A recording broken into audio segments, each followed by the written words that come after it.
Friends, तुमचं सगळ्यांचं स्वागत आहे आपल्या आणखीन एका नवीन ब्लॉगमध्ये। तसं तर खूप सगळ्या जणांना अपेक्षा असते की मी डेली ब्लॉग्स तुमच्याबरोबर शेअर करत राहावे आणि ती अपेक्षा पूर्ण करण्याचा मी प्रयत्न सुद्धा करते। पण सध्या आपला व्याप जो आहे तो खूप जास्त मोठ्या प्रमाणात वाढलेला आहे। जसे इथं मी आणि राधिका आता सांडगे करतोय, तर सांडग्यांचा आम्ही काय करतो, अशी 5-5 किलोची बॅच करतो आणि आमच्या सवडीनं मग ते अशा पद्धतीनं सांडगे सोडून घेत असतो। पीठ मळून आई देतात आणि मग आम्ही तिघीजण मिळून सोडतो। तर आई रानाला सईला घेऊन बाहेर गेलेला, कारण की त्या रानाला नादी लावणं खूप गरजेचं असतं, नाही तर तो खूप दंगामस्ती करतो। इथं आमच्या इथे कालपासून एक प्रॉब्लेम झालाय। काल खूप सगळ्या मोठ्या प्रमाणात वादळ वारं असं सगळं वातावरण बदललेलं होतं। आपण वादळी वारा पाऊस वगैरे कसं म्हणतो, तर तसं सगळं वातावरण झालं। तर त्याच्यामुळे काल रात्रीपासून लाईट गेलेली आहे आणि आमचं इन्व्हर्टर जे आहे ना त्याचं बॅकअप अगदीच कमी आलेलं आहे। तर त्याच्यामुळे मध्यरात्रीच ते बंद झालेले आणि आमचा सगळा जो कारभार आहे तो ठप्प झालेला आहे। म्हटलं काय नाही तर हे तरी आपण सोडून घेऊयात, कारण की रेसिपी करायचं म्हटलं तरी सुद्धा लाईट लागते आणि इतर सगळी घरातली जी कामं आहेत त्याच्यासाठी सुद्धा लाईटच लागते। तर त्याच्यामुळे आता हे सांडगे सोडून घेतोय। सांडगे सोडल्यानंतर करमाळ्याला जायचंय। कशासाठी म्हणताल तर तुम्हाला आश्चर्य वाटेल, खरं तर संध्याकाळच्या स्वयंपाकासाठी वाटण नाही आहे अजिबातच, तर मम्मीकडे सगळं वाटण करायला मी नेणार आहे। आपले पार्सल्स कुरिअर करायचेत, इतर सगळं सामान आहे घरातलं जे काही लागणाऱ्या वस्तू आहेत त्या घेऊन यायच्यात। तर मी आणि नाना जाणार आहेत, तर त्याच्यामुळे मग अगोदर हे सांडगे सोडून घेतो म्हणजे मग जायला बरं। माझे जे सबस्क्रायबर आहेत त्यांना तर माहिती आहेच, पण जे लोक हा व्हिडिओ नव्यानं पाहत आहेत त्यांच्यासाठी यावर्षी आपण घरगुती पद्धतीनं तयार केलेला काळा मसाला, लाल चटणी, त्याचबरोबर सोलापुरी शेंगा चटणी, सांडगे, खारवडे या सगळ्या गोष्टींची ऑर्डर घेत आहोत। तर जर तुम्हाला ऑर्डर करायची असेल तर स्क्रीनवरती जो नंबर दिलेला आहे त्याच्यावरती व्हॉट्सअप करा। सगळे सांडगे घालून झालेले आहेत आणि आता जायचंय करमाळ्याला। नाना आलेले, तर म्हटलं अगोदर साडी चेंज करावी, अरे पण बाहेर जायचं आणि 2 व्हीलरवरती जाणार आहे आणि त्यातनं हा रंग काळा, तर प्रचंड गरम होईल, प्रचंड असं पोळतं मग ते अंगाला, ऊन जास्त जाणवती त्याची दाहकता आणि आधीच भरपूर ऊन आहे। तर त्याच्यामुळे आता चेंज करते आणि मग नंतर मी आणि नाना निघतो। तिकडून लवकर यायचंय, आल्यानंतर आमचं जे काही काम आहे घरातलं ती कामं उरकायची आहेत आणि शिवाय आज एक बर्थडे आहे, तो बर्थडे सुद्धा अटेंड करायचा आहे। तो बर्थडे परत करमाळ्यालाच आहे, तर त्याच्यामुळे परत आणखीन दुसरा हेरपाटा करमाळ्यालाच होणार आहे। तर त्याच्यामुळे जाऊन येते पटकन, म्हणजे इतर कामं उरकून संध्याकाळी परत आपल्याला निघायला। उन्हाळ्याचे दिवस आणि दुपारची वेळ आणि रस्त्यावरची शांतता याचं एक वेगळंच गणित असतं। तुम्ही बघू शकता, तसं तर प्रत्येक वेळेस ज्यावेळेस आम्ही येतो त्यावेळेस इथं चांगली रहदारी असते, पण उन्हामुळे ज्यांचं खूप जास्त काही महत्त्वाचं काम असतं तेच लोक घराच्या बाहेर पडतात आणि रस्त्यावरती दिसतात। उदाहरणार्थ आम्ही आता इथं मी आणि नाना कुरिअर करण्यासाठी आलेलो आहोत। आपण प्रायव्हेट कुरिअरनी हे सगळे कुरिअर करत असतो, पण ज्या ठिकाणी किंवा ज्या भागामध्ये हे लोक जात नाहीत तिथं आपल्याला पोस्टाचा वापर करावा लागतो। मध्ये जे राहिलेले कुरिअर्स आहेत ते पोस्टाकडे नेऊन द्यावे लागतात आणि त्याचबरोबर एक कुरिअर जे आहे किंवा एक ऑर्डर जी आहे ती आपली करमाळ्यातलीच होती, तर त्याच्यामुळे नाना इथं थांबले, त्यांचं काम होत होतं। तोपर्यंत मी ते पॅकेज घेतलं आणि डायरेक्ट कस्टमरच्या घरी गेले।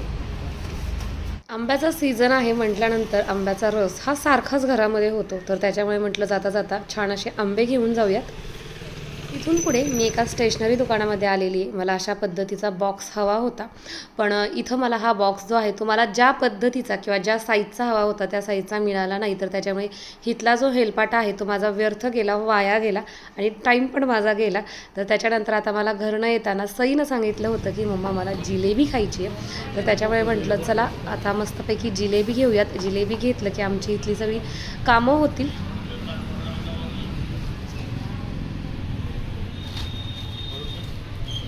किती झाले? खूप जास्त ऊन आहे सगळीकडेच आणि अशा उन्हामध्ये मी आणि नाना आम्ही दोघेही फिरत होतो। पार्सल्स टाकले, परत जे इथलं एक पार्सल होतं घरी जाऊन द्यायचं होतं ते त्यांना दिलं।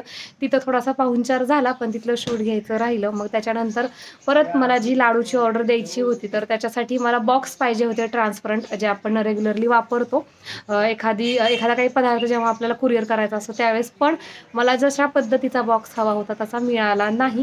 तर त्याच्यामुळे बघूयात, आणखीन 1-2 दुकानं डोक्यात आहेत, तर मग म्हटलं आता जाता जाता ती दुकानं देखील बघता येतील आणि नाहीच तसं काही भेटलं मला जे हवं आहे तसं, तर बघू आणखीन काहीतरी त्याला एखादी दुसरी आयडिया काढून ते आपल्याला पार्सल करायचं आहे।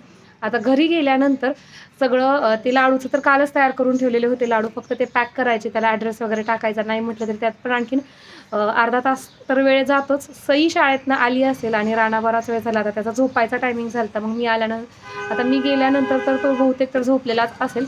आता घरी जातो, दुपारचे 2-2:30चा टायमिंग झालेला आहे. प्रचंड ऊन आहे आणि स्टोल बांधला काय, गॉगल लावला काय, तरी सुद्धा उन्हाच्या ज्या झळाया आहेत त्या कुठेच जात नाही. आणि अशाच पद्धतीचं ऊन सगळीकडेच आहे आणि खूप जास्त मोठ्या प्रमाणात उन्हाची तीव्रता खूप लवकर जाणवायला लागलेली आहे. आता मी जाते ठिकाणी, कारण की तिथं नाना बसलेले आहेत. मी माझं दुसरं सामान घेत होते, तोपर्यंत नाना म्हणले मी पप्पांपाशी थांबतो आणि मग तू ये.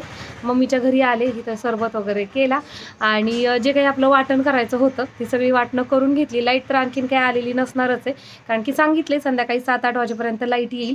आणि मग म्हटलं तोपर्यंत मोबाईल वगैरे सगळे चार्जिंगला लावले होते एवढा वेळ.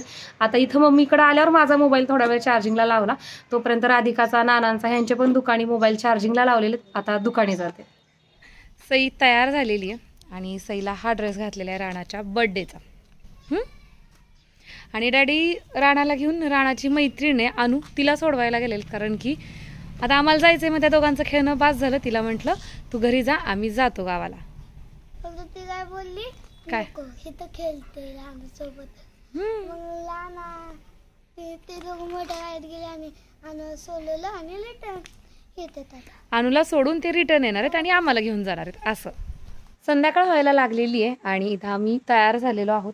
मी, सई, राणा आणि हे आम्ही 4 जण बर्थडेला चाललेलो आहोत. आता सगळ्यांना वाटेल की बर्थडे कोणाचा आहे, तर माझ्या माहेरी शेजारच्या ज्या काकू आहेत त्यांच्या नातीचा बर्थडे, म्हणजे मुलाच्या मुलीचा बर्थडे आहे.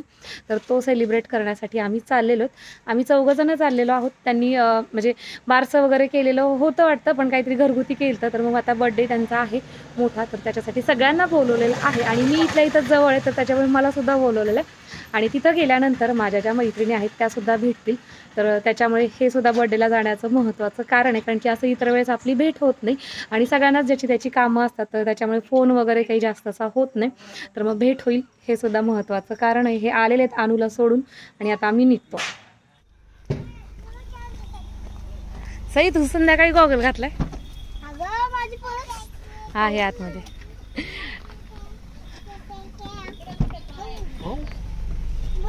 बंद. काय घ्यायचं तुला? किती घ्यायचे? 2. तो 4 नको करा ना. आता 4 म्हणत होता ना.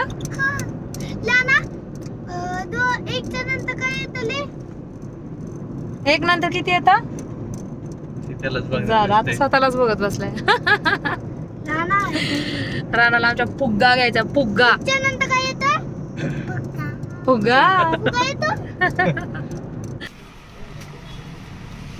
ते दाखवा तिथलं, ते काढलेलं.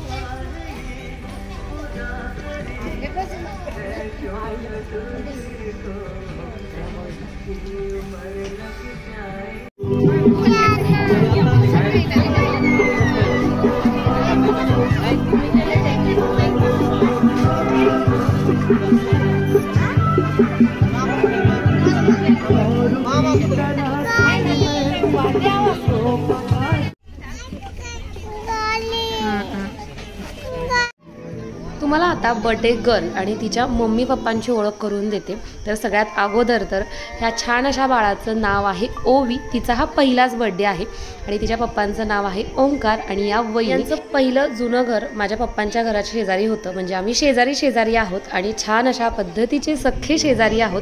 म्हणूनच तर आमच्या घरापासून हे आता दुसरीकडे शिफ्ट झालेले आहेत. तरीसुद्धा जे काही घरगुती कार्यक्रम असतात, प्रत्येक कार्यक्रमाला आम्ही त्यांना बोलवतो आणि ते सुद्धा आम्हाला इन्व्हाइट करतात आणि मग त्याच्यामुळे जाणं भाग असतं. कारण की जर आपण एकमेकांच्या कार्यक्रमाला गेलो तरच आपलं जे नातं आहे ते तसंच टिकून राहतं आणि पुढे सुद्धा चालू राहतं.